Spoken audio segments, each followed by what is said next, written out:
Halo, selamat siang, selamat hari Minggu.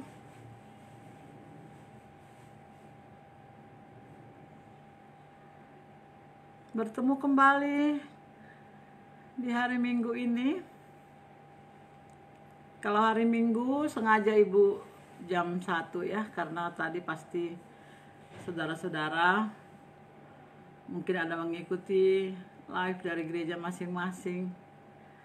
Tapi mungkin ada yang masih belum, jadi kita sama-sama ya. Baik, hari ini apa kabar? Kita semua dalam keadaan sehat ya. Kita bersyukur kepada Tuhan Yesus karena kebaikannya yang masih terus menyertai kita dan meluputkan kita dari segala virus-virus. Iya, semua orang tahu bahwa hidup ini hanya sementara.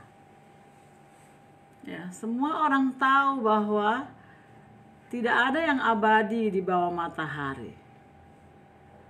Semua juga orang tahu bahwa satu saat badan ini akan mati. Tubuh ini akan dikubur, busuk. Semua juga orang tahu bahwa ada dua tempat, surga atau neraka. Tapi apakah semua orang sudah tahu kemana tujuan hidupmu setelah tamat dari dunia ini? Setelah semua berakhir, setelah semua berhenti dari kehidupan kita, hendak kemana jalan kita? Ya, hari ini saya mau kita sama-sama belajar tentang keselamatan, kepastian keselamatan. Ya, untuk saat sekarang ini kalau dari segi kesehatan tidak ada kepastian. Kenapa corona begitu menakutkan? Karena tidak ada kepastian bahwa kita tidak bisa tertular. Kalau saya pikir-pikir ya, baru belum sampai 1.000 orang tuh yang meninggal di Indonesia.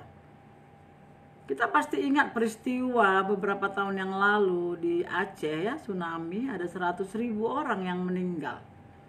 Tapi mungkin kegentaran kita atau ketakutan kita sekarang ini tidak setakut waktu itu.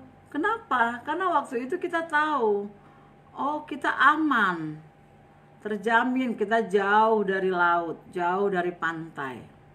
Kalau orang-orang yang di pesisir pantai juga deg-degan juga. Nah, kalau tidak ada kepastian, itu sangat tidak enak ya. Saya rindu dengan teman saya, tapi kalau saya ke tempatnya, saya bukannya tidak merindukan, tapi saya takut, siapa tahu katanya bisa saja orang yang sudah kena corona itu tidak menunjukkan gejala karena dia imunnya kuat, begitu ya. Nah, itu yang mungkin jadi buat, karena tidak ada kepastian jadinya kita takut. Nah, hari ini kita akan belajar bahwa ada kepastian keselamatan bagi orang yang mau menerimanya. Ya, nggak dipaksa, tidak ada paksaan untuk kepastian keselamatan ini. Jika kita mau, kita dapat. Kalau kita tidak mau, dia tidak bisa memaksa yang mau memberikan ini. Baik, sebelumnya marilah kita berdoa terlebih dahulu. Ya Bapa Surgawi, Bapa yang mengasihi kami, Bapa yang sudah mengirim Tuhan Yesus Kristus datang dari surga untuk mencari dan menyelamatkan orang yang berdosa. Kami sadar bahwa kami orang berdosa dan upah dosa adalah maut. Tetapi Tuhan Yesus datang dari surga membawa kabar baik bagi kami bahwa bagi orang berdosa ada kepastian bisa mendapat pengampunan dosa bisa mendapat keselamatan. Oh, kasihani kami ya Tuhan Yesus, supaya kami termasuk orang yang mau menerima kabar baik itu. Dan bagi kami yang sudah memiliki kabar baik itu, menjadi orang yang siap untuk memberi pertanggungan jawab, untuk memberitakan kabar keselamatan Injil itu. Terima kasih Tuhan Yesus, berkatilah siaran langsung ini. Hamba-Mu berharap ada pekerjaan Roh Kudus yang menolong sehingga semuanya jaringan-jaringan ini pun bisa Tuhan buat bagus. Dan orang-orang yang rindu bisa mendengarkan firman-Mu. Dalam nama Tuhan Yesus kami berdoa. Amin. Baik.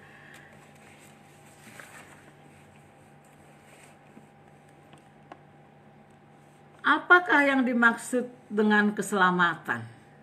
Ya. Dari manakah dia diselamatkan?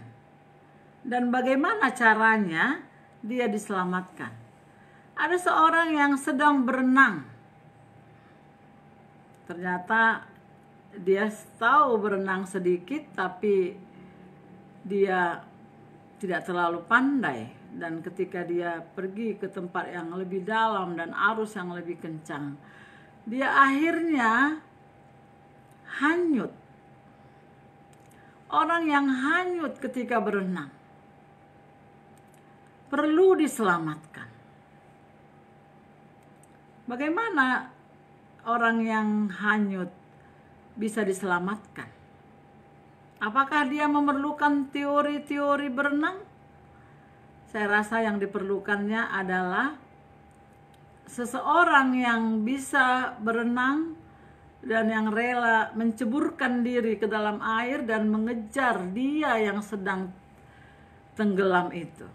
Jika saya berdiri di pinggir atau berteriak padanya, mengingatkan dia, "Hei, gaya punggung, gaya kupu-kupu, gaya dada," itu tidak akan menolong bagi orang yang hanyut. Seorang yang hanyut di laut, di sungai, dia membutuhkan pertolongan. Nah, berbicara tentang keselamatan, dari manakah kita akan diselamatkan? Hari ini saya tidak mau membahas keselamatan dari perekonomian atau kesehatan, tapi keselamatan jiwa. Ya. Keselamatan bertitik tolak dari kenapa kita perlu diselamatkan? Karena memang kita berdosa. Nah, bagi Anda yang mendengar saya hari ini dan saudara tidak punya dosa, saudara orang baik, gak ada pelanggaran, gak ada dosa, Anda tak memerlukan lah. Ya, jika orang tidak sedang hanyut berenang, dia tidak memerlukan pertolongan.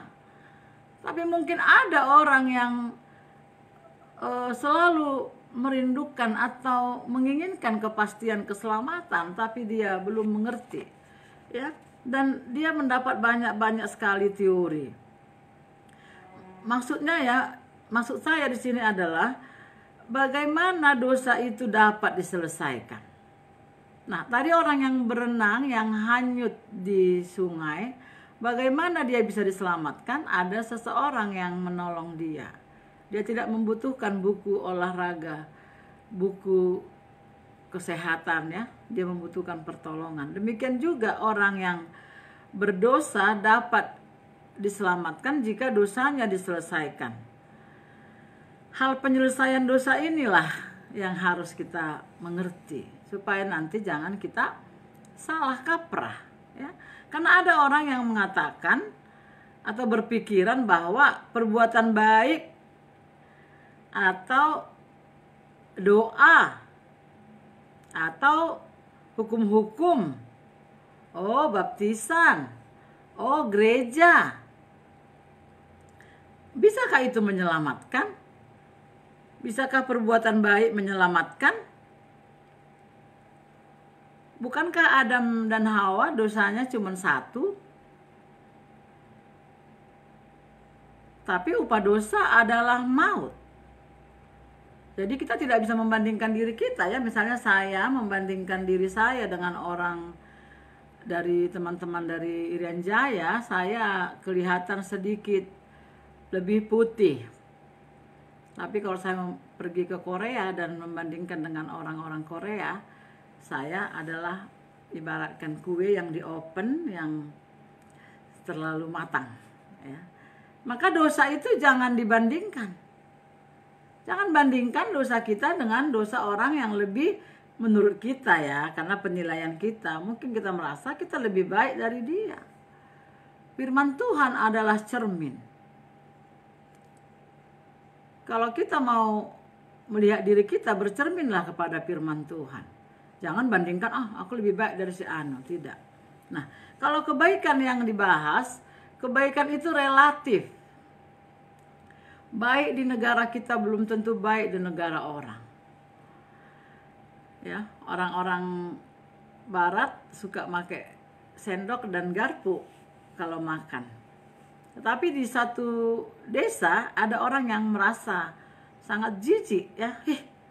Kok makan pakai sendok, pakai besi-besi, udah masuk ke mulutnya, nanti dipakai orang lagi. Yang paling baik itu adalah makan pakai tangan saya, tanganku sendiri, ku cuci sendiri, ku makan. Ya, menurut dia yang paling baik adalah makan pakai tangan.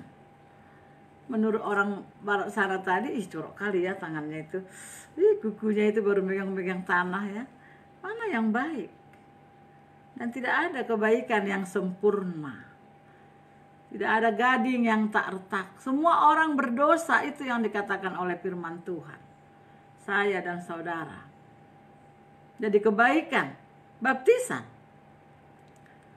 Ya, apakah saudara dibaptis waktu kecil, waktu bayi, bahkan waktu kau dibaptis, waktu kita dibaptis waktu kecil itu, ya, saya dibawa nenek saya dibaptis waktu, tapi tak bayi lah, masih kecil, belum mengerti. Kalau kita katakan bahwa baptisan bisa menyelamatkan, lalu orang mulai berdebat, baptisannya harus baptis pakai air. Makin banyak air itu mencelupkan diri kita, makin pasti keselamatan. Air yang banyak tidak bisa menghapuskan dosa. Karena dosa itu bukan di kulit, ya, tapi di dalam. Perbuatan baik, doa, baptisan. Doa itu kan kita berbicara kepada Tuhan. Bukan jaminan kalau orang udah rajin berdoa pasti selamat. Karena bukan doa jalan ke surga. Baik. Hukum Taurat, apalagi itu, ya, Paulus sendiri mengatakan itu. Aku manusia celaka. Aku tahu apa yang baik, tapi bukan yang baik itu yang kulakukan. Aku menemukan hukum yang lain di dalam tubuhku. Bukankah kita semua tahu yang baik? Ya, peraturan-peraturan hukum Taurat itu baik. Tapi kita manusia berdosa tidak mampu melakukannya dengan sempurna. Sementara Taurat itu tuntutannya sempurna. Iya. Jadi bagaimana supaya kita bisa diselamatkan? Bagaimana supaya orang yang berenang tadi bisa, yang hanyut tadi bisa selamat? Dia harus diselamatkan, harus ada yang rela terjun ke air dan mengejar dia, menangkap dia, merangkul dia, dan membawa dia ke darat. Bukankah itu yang dilakukan oleh Tuhan Yesus kepada kita? Di mana ada Allah yang pernah datang menjadi manusia. Dia tahu ketidakmampuan kita, dia tahu bahwa kita berdosa.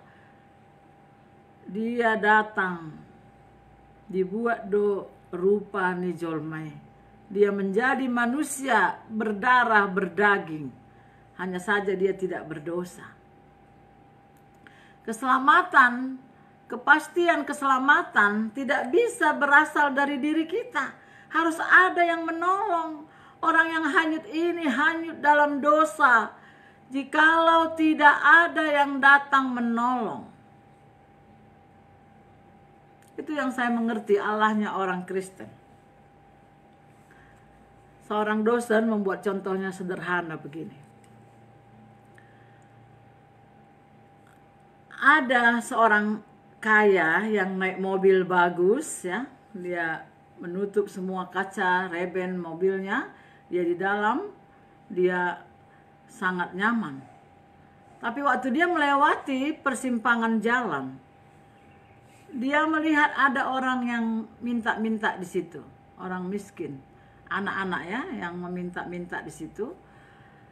Lalu orang kaya ini menurunkan sedikit kaca mobilnya, ya, menurunkan sedikit kaca mobilnya, lalu melemparkan beberapa keping uang atau beberapa lembar uang rupiah kepada orang miskin itu. Dia tidak tahu apakah uang itu cukup untuk makan siang orang yang minta-minta di pinggir jalan itu. Dia hanya menurunkan sedikit kacanya dan memberikan uang itu. Tetapi ada satu orang lagi yang kaya dengan mobil yang sama seperti mobilnya tadi. Orang kaya itu jalan dan ketika dia melihat ada di situ seorang anak kecil yang meminta-minta. Oh, tergeraklah hatinya oleh belas kasihan. Dia tetap memajukan mobilnya dan mencari tempat yang berhenti yang aman. Lalu si orang kaya itu turun dari mobilnya dan menemui orang miskin itu, anak-anak itu. Dia berkata kepadanya, "Maukah engkau kuangkat menjadi anakku? Aku akan membawamu ke rumahku." Ya. Bisa membedakan dua orang kaya tadi. Satu orang kaya pertama, dia juga lewat dan hanya memberikan sedikit uangnya kepada orang miskin itu. Dia tidak mau tahu itu cukup atau tidak. Tapi orang kaya yang kedua, dia berhenti lalu menjumpai satu anak orang miskin itu, bukan anak jalanan itu, dan membawanya pulang ke rumahnya. Allahnya orang Kristen, Allah kita adalah Allah seperti yang nomor 2 tadi. Dia tidak hanya duduk di surga dan melemparkan kitab-kitab suci kepada kita, tetapi dia Allah yang turun dari surga. Seperti orang kaya tadi, turun dari mobilnya yang mewah itu dan memeluk orang miskin itu dan membawanya ke rumahnya. Itulah yang dilakukan Allahnya orang Kristen. Itulah yang dilakukannya pada kita. Allah sendiri turun dari surga, datang menjadi manusia. Anda mau pilih yang mana? Yang nomor 1 tadi? Allah mau Allah yang hanya memberi peraturan-peraturan? Saya kembali ke pertanyaan saya tadi. Jika ada orang yang hanyut di sungai, di arus yang deras, apakah dia memerlukan teori-teori berenang? Bahkan dia tidak membutuhkan seorang pelatih renang. Yang dibutuhkannya adalah seorang yang datang untuk menyelamatkan dia. Ada satu orang yang rela menyelamatkan kita, menyelamatkan Anda dan saya. Dia tidak hanya membuat peraturan-peraturan, tetapi dia sendiri datang untuk menyelesaikan peraturan-peraturan itu. Dalam keadilannya, dia tahu bahwa dosa harus dihukum. Dosa saudara dan dosa saya harus dihukum. Dan itu diambil alih sama dia. Dipikulnya di kayu salib. Kepastian keselamatan tidak didapatkan dari baptisan. Tidak didapatkan, walaupun itu perlu ya, tidak didapatkan dari banyak berdoa, walaupun berdoa itu baik. Tidak didapatkan dari perbuatan kita, karena perbuatan kita tidak sempurna. Siapalah satu orang pun di dunia ini, manusia yang berani mengatakan bahwa dia selamat karena kebaikannya. Itu sebabnya bapak-bapak leluhur gereja kita sudah membuat lagu itu. Aut so asiroham, aut so godang basam, tu dia au. Hanya belas kasihan Tuhan. Jangan sombong.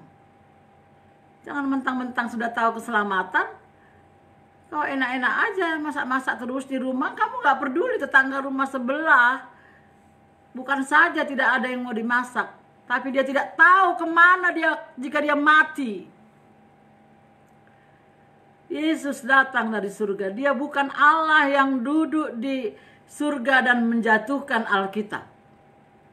Tetapi dia Allah yang turun sendiri untuk menyelamatkan kita.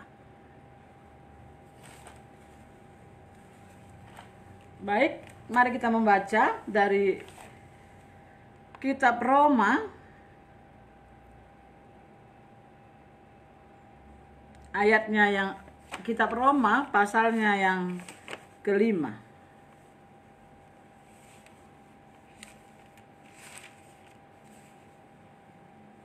Roma pasal 5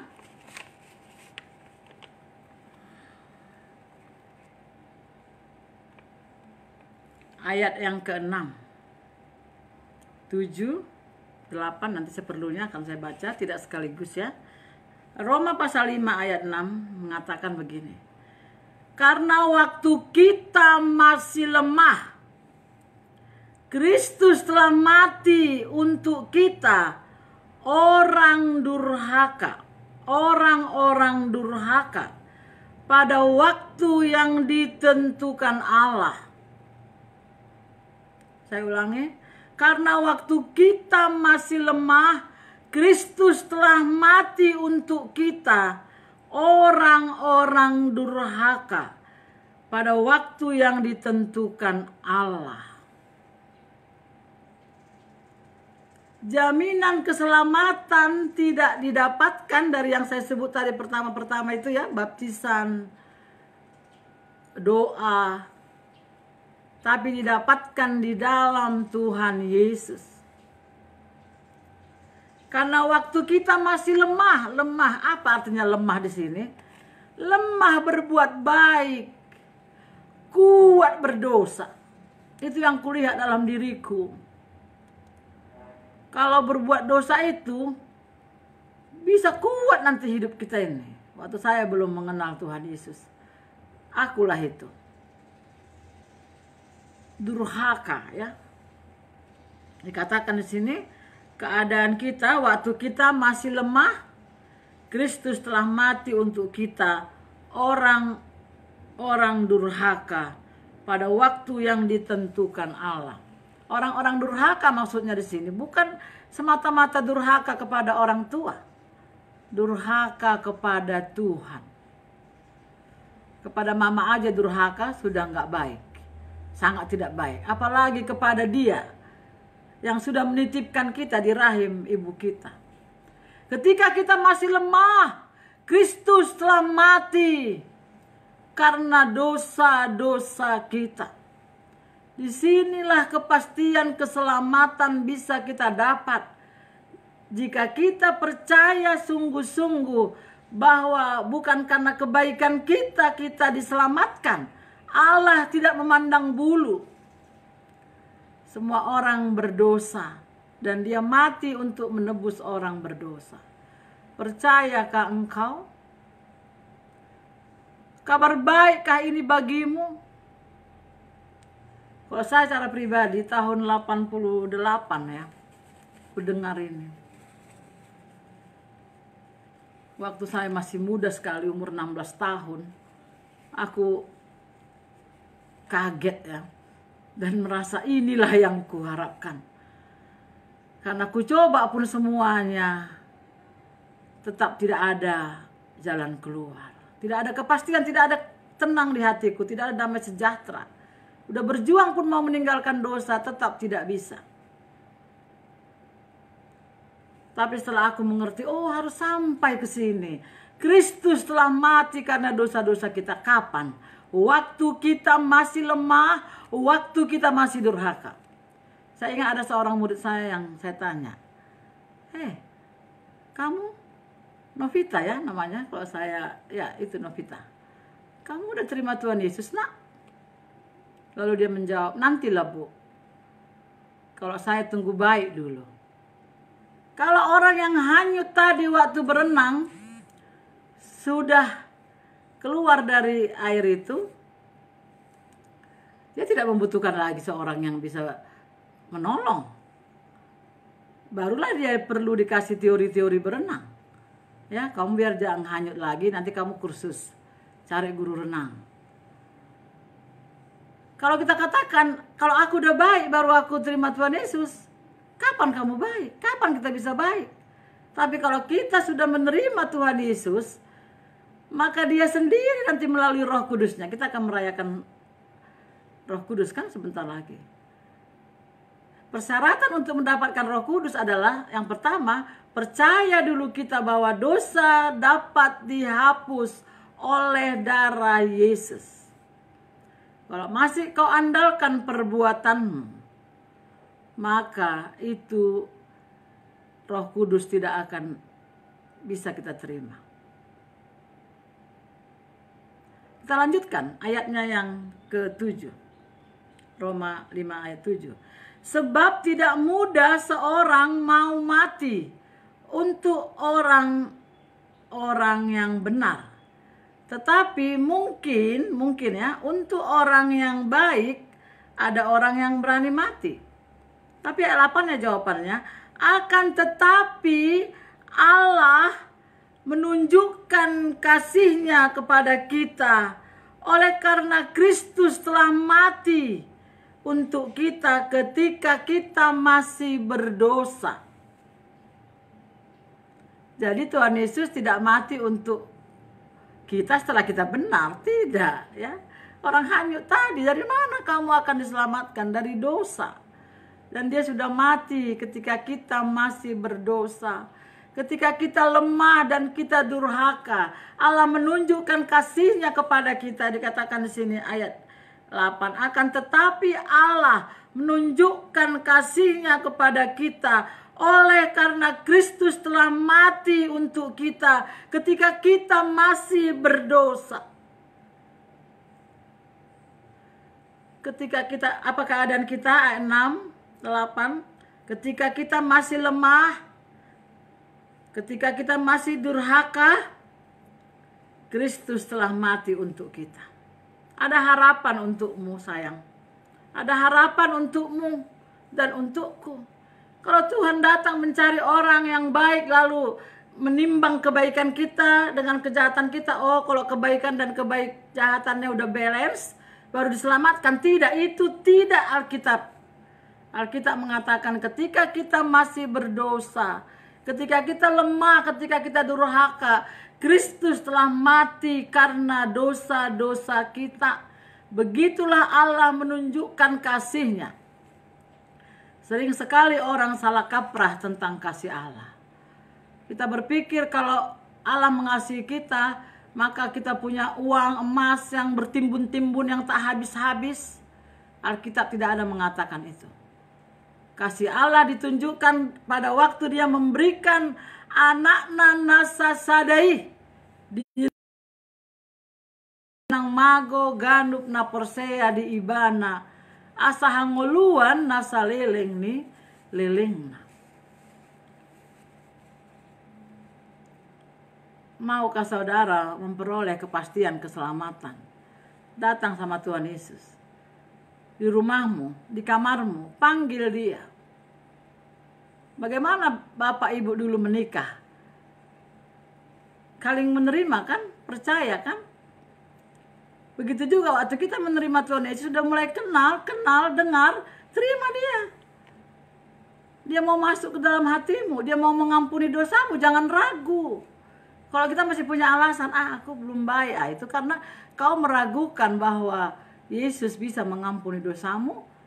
Tidak cukupkah darahnya yang tercurah itu? Kita masih menganggarkan perbuatan kita. Loh, jadi gak perlu baik. Saya tidak mengatakan gak perlu baik. Perbuatan baik yang paling baik adalah mempercayai Yesus. Bahwa Dia adalah satu-satunya jalan ke surga. Satu-satunya pribadi yang tidak berdosa. Yang bisa mengampuni saya dan saudara. Mengampuni dosa kita. Dan menjamin hidup yang kekal ke surga. Saya lanjutkan ayat yang ke-9. Lebih-lebih karena kita sekarang telah dibenarkan oleh darahnya, kita pasti akan diselamatkan dari murka Allah.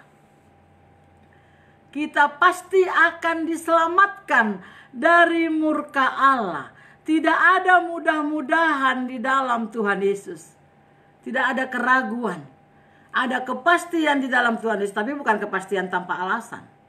Kepastiannya adalah hatimu beriman, hatimu percaya, dengarkan Dia, lakukan perintahnya. Perintah apa yang pertama disuruh Tuhan? Percayai Dia. Jangan langsung loncat. Ya, hukum Taurat pun gak langsung loncat kok. Kenapa kamu selalu loncat ke hukum kelima? Langsung dia mau ke hukum kelima. Hormatilah orang tuamu. Hukum pertama dulu. Tuhan Allah dulu. Jangan ada padamu Allah lain. Walaupun menghormati orang tua, tapi kalau Allahnya Allah lain, sampai sudah adakah kepastian keselamatan di dalam hatimu? Jikalau ragu, jangan malu, datang sama Tuhan.